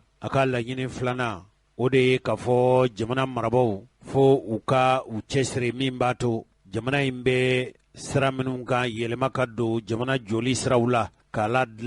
ladilan cogo kuraw la a bɛ fɔ minnu ma nanzarakan na ko refondation a y'a ɲini fana yɛlɛma minnu kan ka don jamana dabali ni jamana joli dabali ni fɛɛrɛtigɛ ani fanga bondasow la a y'a jira k'a fɔ a tɛna mɛn jamana bɛna forobasigiw kɛ a bɛ fɔ min ma assise nationale fɛn min b'a to Mali in bɛ ladilan ani fɛɛrɛ boloda kuraw la a ko tɛ taa fɛn min kɔ fo bɛɛ k'i kɔnɔnjɛya fasoko la ka jamana in a bɛ dako min kan jɔn joona bɛɛ k'i ka hakilinataw wa gɛlɛya minnu bɛ Mali kɔnɔ gɛlɛya in ka dun ka se hakɛ min ma fɔɲɔgɔnkɔ ni woyɔ minnu ani degun minnu lahalaya minnu Mali sigilen don a sanbara kɔnɔ Mali sigilen don a sensabara kɔnɔ fo ka bɛɛ ka jɛ ka da don o la jamana kan k'i banba ni minnu ye kɔnɔguwan minnu bɛ yen u bɛ wuli ko minnu bɛ yen ni ɲɛma sɔrɔ a la jamana bɛna corun ka taa fɛ hali minnu ye jamana yɛrɛ baarakɛ bondasow ye u lafagonyali min kɛra dabali ni fɛɛrɛ minnu kan ka sɔrɔ o la Cokɛli Kokala Mayiga a ko olu minnu ye jamana marabaaw ye u bɛna dabali ni fɛɛrɛ bɛɛ lajɛlen tigɛ min b'a to jamanadenw politiki sira kan baarakɛlaw ka hakɛ ɲini sira kan jamana yɛrɛ kɔnɔguwanko wulili sira kan bɛɛ ka jɛ ka ɲɔgɔn faamu o ko bɛ se ka ɲɛ sɔrɔ min bɛ se ka na ni basigi ye jamanadenw yɛrɛ dama ni ɲɔgɔn cɛ ka don da kelen fɛ ka bɔ da kelen fɛ bɛɛ hakilila ka tigɛ danaya bɛ se ka segin Mali kɔnɔ cogo min b'a to yɛlɛma minnu ko fɔra olu bɛ se ka kɛ cogo min yɛlɛma minnu bɛ yen wala jamana yɛrɛ a dilalen waleba minnu bɛ yen yɛlɛma minnu kan ka don o la o dɔ ye jumɛn ye o de ye jamana bɛ se ka dabali ni fɛɛrɛ tigɛ cogo min b'a to fanga bɛ cɛma bɔ cogo la cogo min b'a to jamana yɔrɔ yɔrɔ bɛ yen minnu y'a yɔrɔ sigibaw ye u ka yɛrɛmara u bɛ se ka lawaleya cogo min o tɛ taa fɛn minnu kɔ o ye politikitɔnw u ka sigi ka n'u ka sariti dilenw o bɛ se ka lawaleya cogo min sariya minnu bɛ wutekow ɲɛnabɔ kɛlɛ minnu n'u bɛ cikɛlaw ni bagangɛnnaw ni ɲɔgɔn cɛ a y'a jira k'a fɔ min ye wuteko ye a ko bɛ ɲɛnabɔ cakɛbondaso minnu fɛ k'a bɛɛ yɛlɛma ka kɛ cakɛbondaso kelen ye i n'a fɔ politikitɔnw ani jamana dugulenw ni forobamaw bɛɛ lajɛlen u da u ka o da wa u bɛ kuma minnu fɔ a ko dabali ni fɛɛrɛ ka tigɛ min b'a to jamanadenw bɛ wute kɛ ni sɛbɛn min ye o wute sɛbɛn ninnu ani wute kɛcogo ninnu u bɛ se ka kɔlɔsi k'u lakana cogo min a ko jamana dantigɛli ni sigikan sariyasun n'a ma ɲɛ k'a fɔ yɛlɛma bi don a la yɛlɛma yɛrɛ kan ka kɛ ni maliden bɛɛ lajɛlen ka hakilinaw ye cɛfɔ ni kanbɛn n'o ye sɛbɛn min Mali ni marifatigiw u y'u bolonɔbila kɛ sɛbɛn min na u bɛ se ka lawaleya cogo min hali ni segin bɛ kɛ hakilimaya kɔnɔ bɛnkan in wale dɔw kan min kɔni ye n bɛ jamana sariya kankɔrɔ sɔsɔ n b'a kɛ fɛn ti bɔ a la o kɛra foroba nafolo juguyali ye o kɛra tɔɲɔni ye o kɛra sariya kankɔrɔ sɔsɔ walew ye o kɛra marakɛjugu ye o fo mara yɛlɛma de ka don a la Cokɛli da sera nin bɛɛ lajɛlen ma bamanankan na anw sera ka minnu tɔmɔ k'a fɔ aw ye o ye nin nka basi la komi a yɛrɛ ye dantigɛli kɛ bamanankan na kuma in kuntala ka jan kosɛbɛ an t'a yɛrɛ lamɛn n'o ye Cokɛli Kokala Mayiga yɛrɛ ye ka aw fo ka waliɲuman dɔn yanni n ka kuma daminɛ n b'a fɛ an ka duwawu kɛ maliyɛnw minnu sara kirisi in kɔnɔ finitigiw ani sibiliw an ka président kɔrɔ fila président Musa Traoré ani Amadou Toumani Touré ani Soumaïla Cissé chef de file de l'opposition ala ka hinɛ u la ala ka yafu ma k'u dayɔrɔ suma colonel Assimi Goïta transition ɲɛmɔgɔ jamana ɲɛma a y'a ka danaya da ne kan ka ne kɛ premier ministre n b'a fo la ka waliɲuman dɔn k'a ɲini ala fɛ a ye danaya min da ne kan ne ka n'o déçoit k'a fɔ ko maliyɛnw bɛɛ ɲɛ bɛ ne na bi ne ɲɛna Mali histoire kɔnɔ ne nomera situation min na a man ca premier ministre min ka nomination jamanadenw y'u ka espoir ba da kan o de la n bɛ président fo ka waliɲuman dɔn k'a fɔ aw fana aw ministre président ni ne a y'an ka danaya da aw kan pour que aw ka fara ne kan à partir de maintenant baara min bɛ kɛ o tɛ ne ka baara ye o ye an bɛɛ ka baara don la solidarité gouvernementale aw kelen kelen o n'aw bɛ baara min na premier ministre bɛɛ ka baara don n b'a fɛ k'aw fo ka waleɲuman dɔn parce que waati aw kɛra ministre waati min na Mali histoire contemporaine kɔnɔ c'est-à-dire maliyɛnw ka espoir min bɛ aw kan a ka girin kojugu ne dalen don a la aw bɛ s'a kɔrɔ k'a fɔ ko ka kɛ ministre ye o ye charge ba dɔ ye a ka girin kojugu parce que ministeriya i n'a fɔ comme i ye jɔn de i bɛ jɔnya la danaya de dara e kan danaya don a tɛ den e ma siɲɛ kelen don o don tile o tile i ka baara kan ka yira ko danaya min dara e kan o danaya min y'a da e kan a ma fili k'a fɔ ko gɛlɛya min bɛ maliyɛnw ka bi dimi min b'u kɔnɔ min b'u kan bi o de b'a kɛ u sigilen bɛ yen u ka espoir ba de bɛ gouvernement in kan an kan ka ko bɛɛ kɛ ko bɛɛ an ka n'u déçoir an man k'u déçoir an tɛ se k'u déçoir fana maliyɛnw caman bi n'i ye ɲininkali kɛ u dalen don a la ko gouvernement bɛna Mali bɔ nɔgɔ la maa caman ye ci bila an ye k'olu b'a dɔn ko Mali ka di kɔrɔlen Mali bɛ sigi o situation la mais a bɛ daminɛ a base bɛ bila gouvernement de b'a base daminɛ hali n'an tɛ a laban an de b'a base sigi aw de b'a fondation sigi fondation dun n'a a ɲɛna so bɛ ɲɛ o citoyen caman bɛ yen malidenw caman bɛ yen u bɛ ka dugawu k'an ye ala ka ko nɔgɔya ma mais a caman bɛ yen fana u bɛ sikasika u b'a fɛ k'an ye fɔlɔ k'an to baara la dɔ wɛrɛ bɛ yen min dalen t'an na u bɛɛ ye maliyɛn ye an kan ka baara kɛ bɛɛ tɔgɔ la an tɛ Mali fanto ye gouvernement ye an ye maliyɛnw bɛɛ gouvernement an bɛ baara kɛ bɛɛ tɔgɔ la an de kan ka baara kɛ pour que minnu bɛ sikasika ani minnu dalen t'an la sikasika in a ka ban minnu dalen t'an la fana u ka tila k'a fɔ ko tiɲɛ yɛrɛ la ne kun dalen t'u la mais u bɛ se baara la u bɛ dɔ k'a fɔ ne kun b'u contre la mais sisan ne ɲɛ b'a la ne kan k'u dɛmɛ u bɛ bɔ an de la an ka baara kɛ cogo o tɛ se k'a kɛ n'an ma n b'a fɔ tubabukan na ka tila ka yɛlɛma une gouvernance de rupture et d'exemplarité o kɔrɔ ye baara kun bɛ kɛ cogo min na kɔrɔlen an kan ka tigɛ fewu ka méthode kura dilan an yɛrɛ ka exemple di ni ministre ni président ye exemple di jamanadenw bɛ se ka tugu kɔ o fana pour que a ka se ka kɛ jamanadenw tɛ fɛn minnu fɛ minnu ye Mali tiɲɛ minnu y'a kɛ jamanadenw tigɛra état la sisan u t'a bonya hali ɲɛmɔgɔw kumana u t'u lamɛn an ka ko bɛɛ kɛ o ka ban mais pour que a ka ban an yɛrɛ ka baara kɛcogo an kɛcogo an kumacogo o de y'a daminɛ ye n'an y'o kɛ fana gɛlɛya min bɛ yen an kana siran ni gɛlɛya min bɛ on doit l'attaquer de front an kana siran an tɛ segin ko an tɛ yira ni gɛlɛya min bɛ yen il faut l'attaquer de front n'an m'a bɔ sira la ka tɛmɛ an b'a contourner mais Mali bɛ sira sɔrɔ n b'a dɔn fana ko maliyɛnw caman u ɲɛ banna gouvernement bɛna mun de fɔ a bɛna mun de kɛ an b'a dɔn ko transition ye waati kunkurun de don a waati man ca donc pour que baara ka se ka ɲɛ an tɛna ko bɛɛ kɛ an bɛ priorité de sugandi mun kan ka kɛ fɔlɔfɔlɔ pour que transition a ka ɲɛ o priorité ye mun ye fɔlɔfɔlɔ lakana ka lakana sinsin ka sabati jamana kɔ priorité filanan ye mun ye réforme politique et institutionnelle politique ni élection ni sariyaw bɛɛ minnu bɛ politique da politique bɛ taa sira min kan o kan ka réformer sariya kuraw k'a dilan maliyɛnw bɛ bɛɛ sariyaw minnu kan n'o kɛra an bɛ élection ɲuman organiser pour que mɔgɔ min bɛ taa président ya la min bɛ taa député ya la o k'a dɔn tigitigi maliyɛnw de y'a ta yuruguyurugu m'a ta ka sigi maliyɛnw kunna wari m'a ta ka sigi maliyɛnw kunna maliyɛnw votera ye parce que u b'a fɛ parce que a kuma ka ɲi parce que hakili ka ɲi parce que n'aw hakili b'a la mankan min wulila Mali kɔnɔ 2020 c'est vrai que fiɲɛ in a kun falen don fɛn jugu caman la mais élection de y'a kɛ la goutte d'eau qui a fait déborder le vase donc o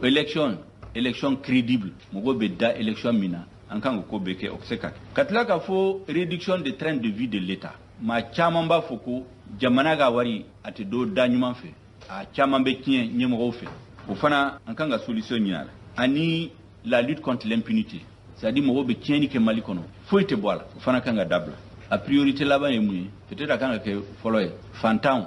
fɛn tɛ minnu bolo an kan ka ko bɛɛ kɛ k'an seko kɛ ka ko nɔgɔya u ma pour que ka lakana sinsin jamana kɔnɔ Mali l'armée a bɛ baara min na bi bɛɛ ɲɛ b'a la an kan ka ko bɛɛ kɛ les opérations sur le terrain u bɛ baara min na sur le terrain min bɛ ka résultat ɲuman don an kan ka condition créer pour que administration ka se ka sigi préfet sous-préfet école dɔgɔtɔrɔso u ka se ka sigi ni lakana sabatira administration bɛ sigi u bɛɛ bɛ sigi chantier ba filanan ye mun ye président de la transition y'a fɔ an ye a ye instruction d'a ma ka Mali kura sigi ka Mali lakura o de refondation du Mali qui sera au cœur des réformes politique institutionnelle Mali kura an ka ko bɛɛ kɛ maliyɛnw yɛrɛ k'a fɔ transition ba don min na ko Mali suguya sigira ko ka se ka sira sɔrɔ an hakilina ye mun ye o ye waati min bɛna an bɛna réunion ba dɔ organiser a tɔgɔ ye les assises nationales de la refondation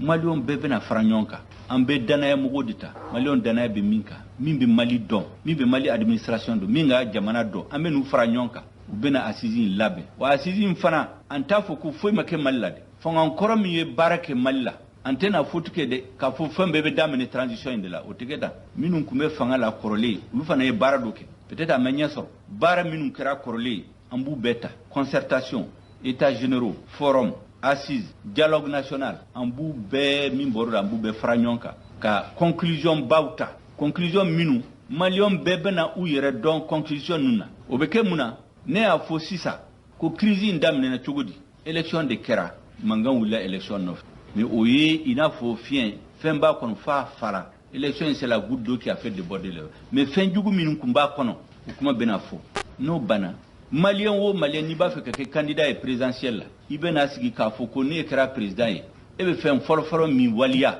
o ye les résultats des assises o y'a sɔrɔ maliyɛnw bɛɛ bɛnna ka parti ko t'a la donc n'i bɛ taa élection la i b'a fɔ k'i bɛ assise ninnu waliya parce que o ye maliyɛnw bɛɛ ta ani i ka projet de société donc ni élira i bɛ min waliya o ye maliyɛn bɛnna min kan ani hakilina ye mun ye o yɛrɛ bɛ ko nɔgɔya e ma o parce que ko dɔ bɛ n'i ko k'i b'a kɛ ni mɔgɔw ko k'u tɛ sɔn i b'a fɔ ko e m'a kɛ dɛ e m'a fɔ maliyɛnw bɛɛ bɛnna kan o bɛ kɛ ko nɔgɔya yɛrɛ président kura bolo n'an m'a kɛ tan sisan kuma bɛ sen na dɔ b'a fɔ k'a fɔ ko ka élection organiser dɔrɔn ne m'a fɔ ko fiɲɛ a falen don fɛn jugu la élection de y'a kɛ goutte d'eau qui a débordé le vase n'aw ye élection dɔrɔn de kɛ fɛn jugu minnu b'a kɔnɔ an bɛ kuma olu kan ni président kura sigira bɛɛ b'a dɔn ko u fanga in tɛ sigi coup d'état 4 de kɛra Mali la waati kunkurunin kɔnɔ munna parce que don o don ni coup d'état kɛra au lieu ka fɛn bɛɛ fɔ ɲɔgɔn ye ka sira ɲuman ta bɛɛ bɛ girin an ka élection kɛ an ka élection bɛ kɛ président kura min bɛ na a bɛ gɛlɛya minnu sɔrɔ n'a ko k'a b'u ɲɛnabɔ dɔrɔn mɔgɔw bɛ wuli k'a fɔ ale de don a bɛ siran a bɛ segin ko ale fana b'a dabila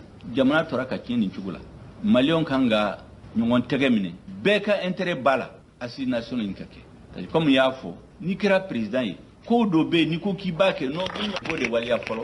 ka tila k'i ka programme bila an ɲɛna o de ka fisa maliyɛnw bɛɛ ma o de ka fisa candidat yɛrɛ ma ne ye n sinsin o kan parce que o kuma in a kana munumunu kuma wɛrɛ kana bɔ a la a sansi filɛ nin ye ka tila k'a fɔ ko pour que a hakili ka sigi an ka se ka baara kɛ hakilisigi la an bɛna kuma anw ni syndicats ani parti politiques ani maliyɛnw bɛɛ pour que jamana ka sumaya mankan ka dabila n'o dabila la gouvernement hakili bɛ sigi a bɛ se ka réforme kɛ hakilisigi la parce que danaya bɛ gouvernement ni Mali couche bɛɛ i kɛra syndicat o i kɛra kɛnyɛrɛ o i kɛra sɛnɛkɛla o i kɛra l'école karamɔgɔ i kɛra opérateur économique gouvernement bɛ ko bɛɛ kɛ pour que maliyɛnw ka bɛn pour faire l'union sacrée bɛɛ k'a dɔn ko gɛlɛya min bɛ Mali la sisan n'a ma ɲɛnabɔ an ka jamana bɛ tunu ala k'an kisi o la pour que o ka se ka taa ɲɛ ni sumaya nana ni bɛn sabatira jamana kɔnɔ a bɛ sira dayɛlɛ pour que réforme ka se ka kɛ parce que o b'a sɔrɔ gouvernement hakili sigilen don jamanadenw bɛɛ n'a kan u bɛ u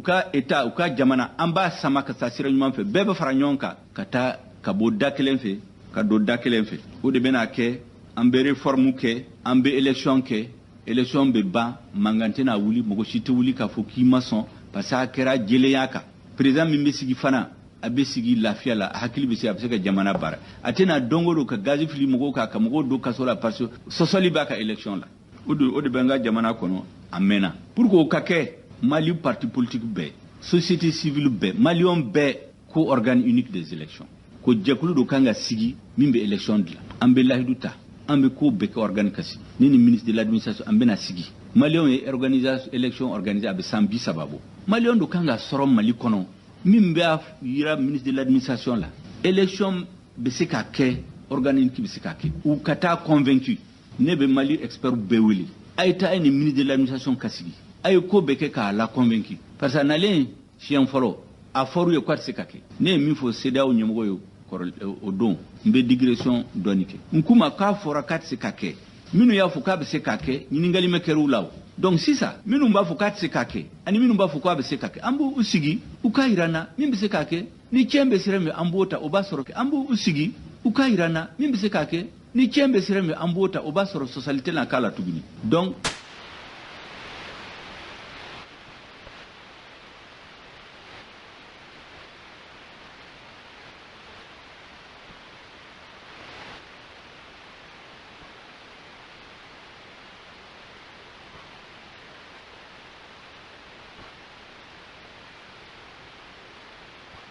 Ni a di Maliens ma bu se ka barake. Donc u kanga ta ministre la convaincu parce que ale de u ñemoy ale de bena fo u ye min foye be organiser chogomina akuma be bena fo pour que nambeta élection la domina Maliens be ka ben aka mugo shite na fo ko sharia nun tara ne ma ba kalama a foranko be bena faranyonka président yere ko inclusivité o inclusivité kore mu bebe faranyonka ka nyon kumanya na nyon kumanya à la fin ou bien bebe ben kodoka ni be makaka consensus be soro c'est-à-dire jamana famba be min fi ambota no be masira soro gouvernement ba ka responsabilité mais au bas soro Maliens ye nyon kumanya o kafsa ni do kana fo kale me ba kalama kwale ta don ka fora ka to atogola ale te sama ambe ko beke o kanake ni mi yoke Maliens be bena do ko ale ta fi ko katani o wati la Maliens re ba ka situation laje mais mo ko shite na fo ko kirako e ka fo ko constitution sharia sumba ni yelema be doala Maliens de be sigi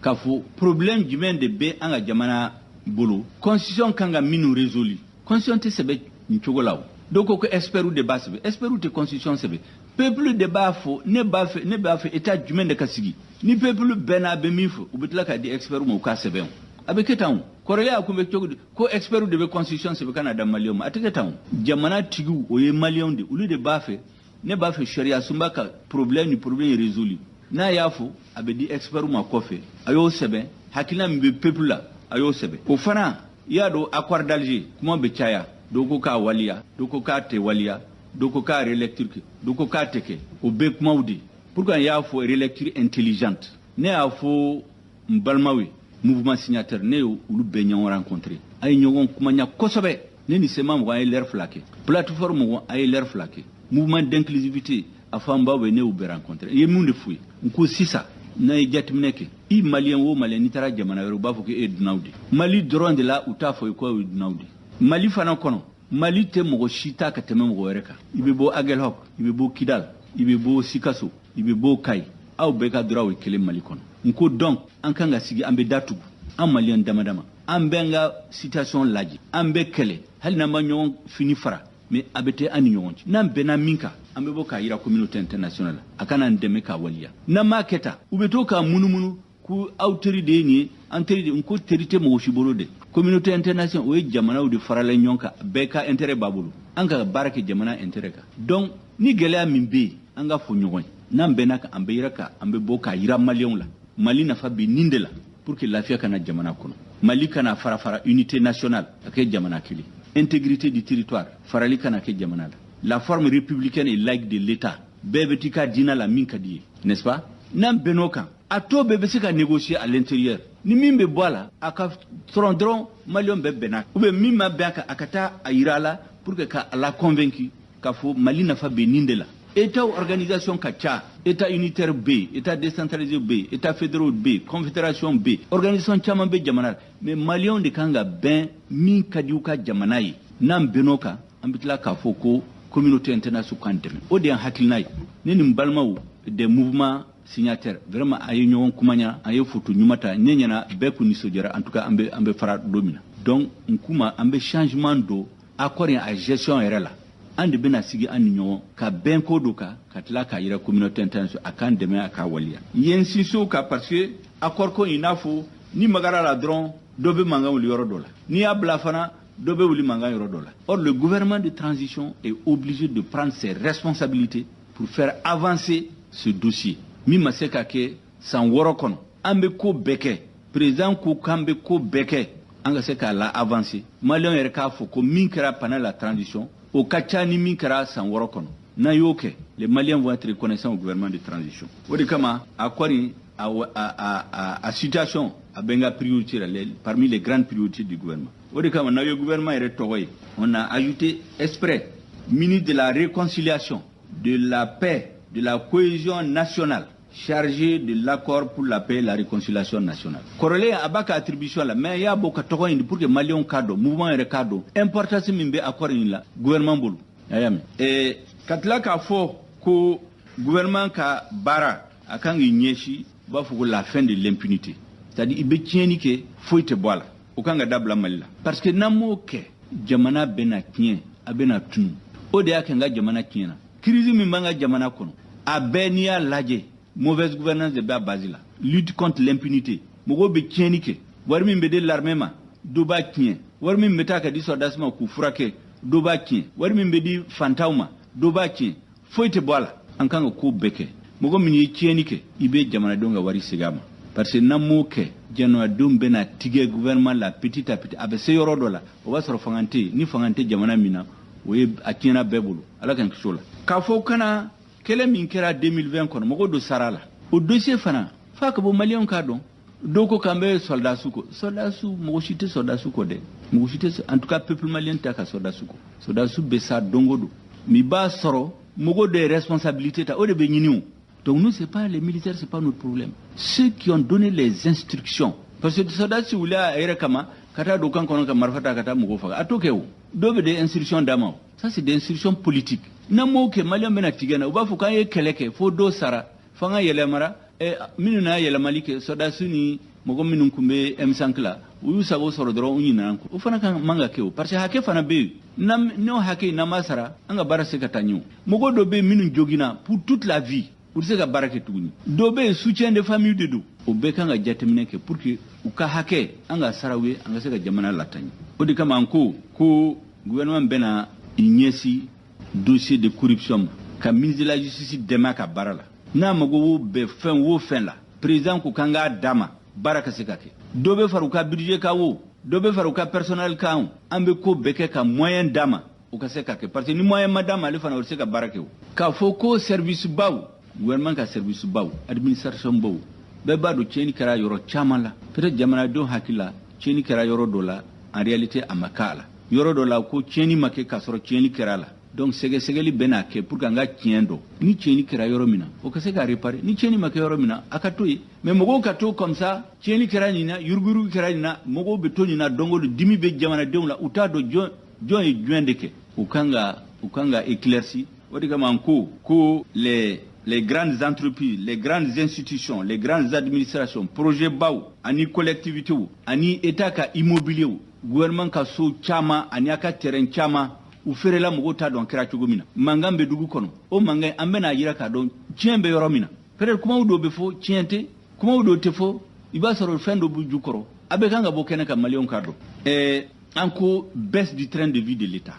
Gouvernement ka wari beta yorominu, jamana don hakila. Wari beta yoromina manga ta yoromina président de la transition exemple dit ya do mangando be réseau ni jamana la amena président de la transition ko ne rebena exemple di malion fond de souveraineté min be di malion nyana o ya ka sarade fond de souveraineté abe bara minke mo chamamba du ta nyedon ni mali président ta yereta aka dogo shienta ni jamana min ban karefew mais comme anga jamana nyemogo abafe malion be mi fe ko ke akokale ka fond de souveraineté ka betla tla saba atla flabe ababo abeta di fantama ka kolonsi jiti yoromina ka fantam demi nko ay exemple mindi premisi fana beno o exemple kilin abasui responsable be ubena aussi mais oye mesure symbolique ka jamana jon ka se ka da anga kumala mais mesure were bena ka ani ministre des finances ani département ambena sigi ka laje wari be tian yoromina ou bien wari be ta yoromina manga ta ambo ba tige ka bu ka yira président la président wari fleni e hakilina yimu e me